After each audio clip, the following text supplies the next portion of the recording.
Teori masuknya agama Hindu ke Indonesia.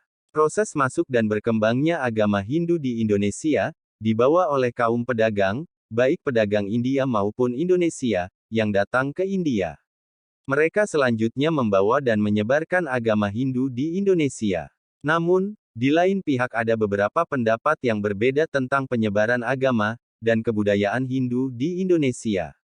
Berikut ini beberapa teori yang menjelaskan penyebaran agama Hindu di Indonesia. Pertama, teori Sudra. Teori ini menyatakan bahwa penyebaran agama Hindu ke Indonesia dibawa oleh orang-orang India yang berkasta Sudra, karena mereka dianggap sebagai orang-orang buangan. Teori ini dikemukakan oleh Van Faber.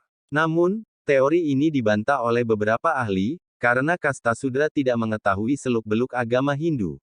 Dalam ajaran agama Hindu, yang mempunyai dasar kepercayaan kitab Weda, tidak memperbolehkan sembarang orang menyentuh kitab itu apalagi membaca dan mengetahui isinya. Kedua, teori Waisya. Teori ini menyatakan bahwa penyebaran agama Hindu ke Indonesia, dibawa oleh orang-orang India yang berkasta Waisya. Kasta Waisya terdiri atas para pedagang yang kemudian menetap di Indonesia. Bahkan banyak di antara mereka yang menikah dengan orang Indonesia. Teori ini dikemukakan oleh N.J. Krom. Pendapat Krom ini juga dibantah oleh beberapa ahli, bantahannya sama dengan teori Sudra. Ajaran Hindu adalah milik kaum Brahmana, karena hanya mereka yang mengetahui isi kitab Weda. Ketiga, teori Ksatria. Teori ini menyatakan bahwa penyebaran agama Hindu ke Indonesia, dilakukan oleh orang India yang berkasta Ksatria.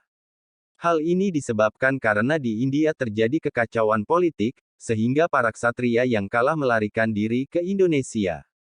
Mereka kemudian mendirikan kerajaan-kerajaan dan menyebarkan agama Hindu. Teori ini dikemukakan oleh C.C. Berg, J.L. Moens, dan Mukherjee.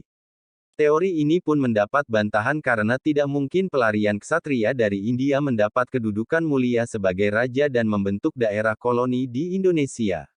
Jadi, bukan kaum ksatria yang menyebarkan agama Hindu di Indonesia.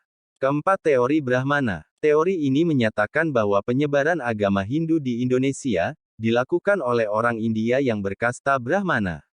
Kedatangan mereka ke Indonesia, atas undangan pemimpin masyarakat Indonesia, yang tertarik dengan ajaran agama Hindu. Kaum Brahmana yang datang ke Indonesia inilah yang menyebarkan agama Hindu kepada masyarakat Indonesia. Teori ini dikemukakan oleh J.C. Van Laer. Kelima, teori arus balik. Teori arus balik dikemukakan oleh F.D.K. Bos.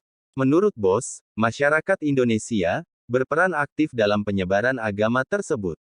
Menurut teori arus balik sendiri, masuknya penyebaran agama Hindu-Buddha ke Indonesia disebabkan oleh suatu ketertarikan masyarakat Indonesia kepada suatu ajaran yang dibawa oleh para intelektual dari India, yang bersemangat dalam mengajarkan agama Hindu-Buddha dengan sebelumnya menumpang kapal-kapal dagang.